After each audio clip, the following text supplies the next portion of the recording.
अंदर white root का विकास करता है, इसके साथ साथ पौधे की अच्छी ग्रोथ करता है। भूमि का जो पीएच लेवल होता है उसको सुधारता है। इसके साथ ही पौधे के अंदर क्लोरोफिल का निर्माण करता है, पौधे के अंदर एक अच्छा हरापन, एक नई क्रांति लेकर आता है। तो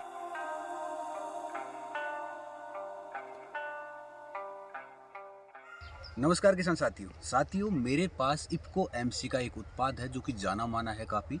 इफ्को एमसी का हुमेत्सु, जिसको किसान साथी मोस्टली हुमिक एसिड समझते हैं।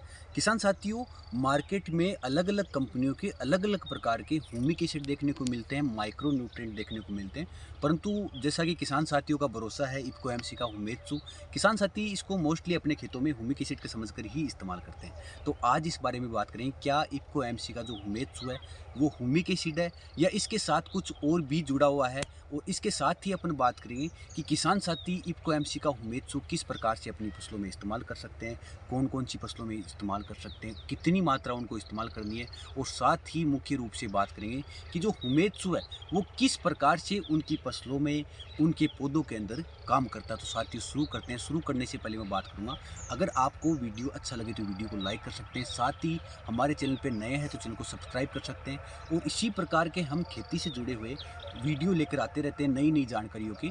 तो अगर आपको ये अच्छी लगती है मुहिम, तो हमारे बेल आइकन को आप दबा सकते हैं ताकि आपको नोटिफिकेशन के माध्यम से नई वीडियो की जानकारी मिल सके। तो साथियों शुरू करते हैं। सबसे पहले बात करते हैं साथियों, इफ्को एमसी का हुमेत्सु क्या है। साथियों, हुमेत्सु की अगर बात करें तो मोस्टली जो मार्केट के अंदर हुमिक एसिड आते हैं वो सिर्फ हुमिक एसिड आते हैं। हुमिक एसिड क्या होता है, सबसे पहले अगर ये बात करें, हुमिक एसिड एक्चुअली में हुमस होती है जो कि पेड़ पौधों या जीव जंतुओं के सड़ने और गलने से बनती है। हुमेत्सु के बारे में बात करते हैं। एक्चुअली जो हुमेत्सु है वो पहाड़ों के अंदर हो रहे फर्मेंटेशन के द्वारा इसको नेचुरल रूप से प्राप्त किया जाता है।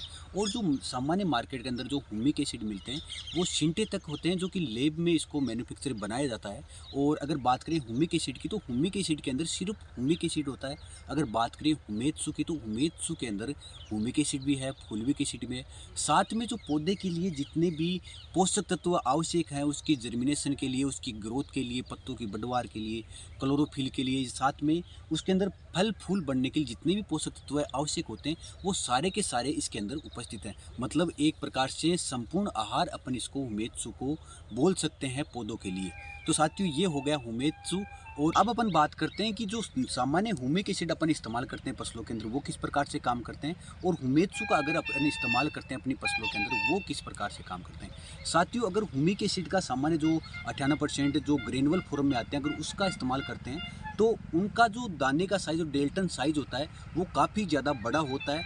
और पौधों के जो जड़ें होती है उनके रंध्रों का साइज़ काफ़ी ज़्यादा छोटा होता है। तो इसको इस प्रकार से समझ सकते हैं कि एक दरवाज़ा है और उसके नीचे अगर हवा के माध्यम से मिट्टी जा रही है, तो अगर मिट्टी के कण छोटे हैं तो वो उस दरवाजे को नीचे से पार कर जाएंगे, अगर मिट्टी के कण बड़े हैं तो वो उस दरवाजे को पार नहीं कर पाएंगे। उसी प्रकार से अगर सामान्य हुमिक एसिड का अपन इस्तेमाल करते हैं अपनी फसलों में, तो उनका साइज़ क्या होता है, बड़ा होता है, इसलिए वो जड़ों के क्षेत्र में प्रवेश नहीं कर पाते। परंतु हुमिक एसिड का जो डेल्टन साइज़ होता है वो बहुत ही छोटा होता है, जिस कारण से जो भूमि के अंदर जो जड़ें होती है उनका छिद्र में वो प्रवेश कर जाता है।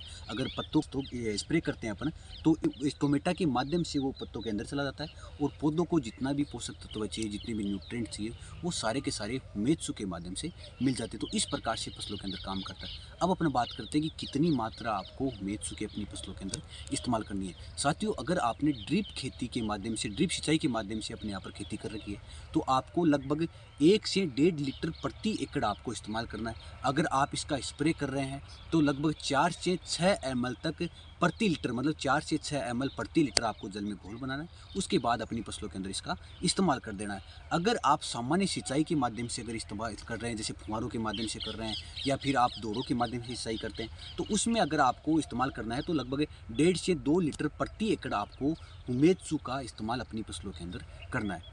तो साथियों, इसलिए अपने को अपनी फसलों के अंदर हुमेत्सु का इस्तेमाल करना है सामान्य हुमिक एसिड की बजाय, जो कि मार्केट के अंदर बहुत सारी कंपनियों के, कई लोकल कंपनियों के मिलते हैं।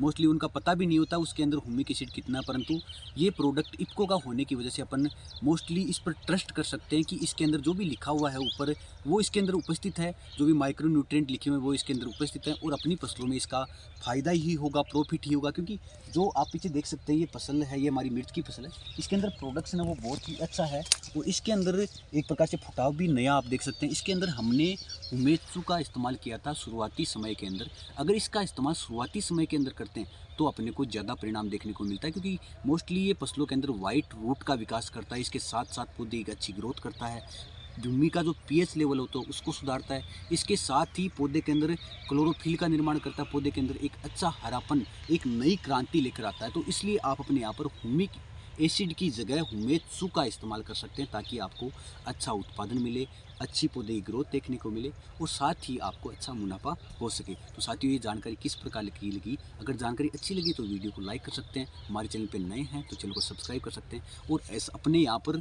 हुमिक एसिड की जगह हुमेत्सु का इस्तेमाल कर सकते हैं। धन्यवाद सर।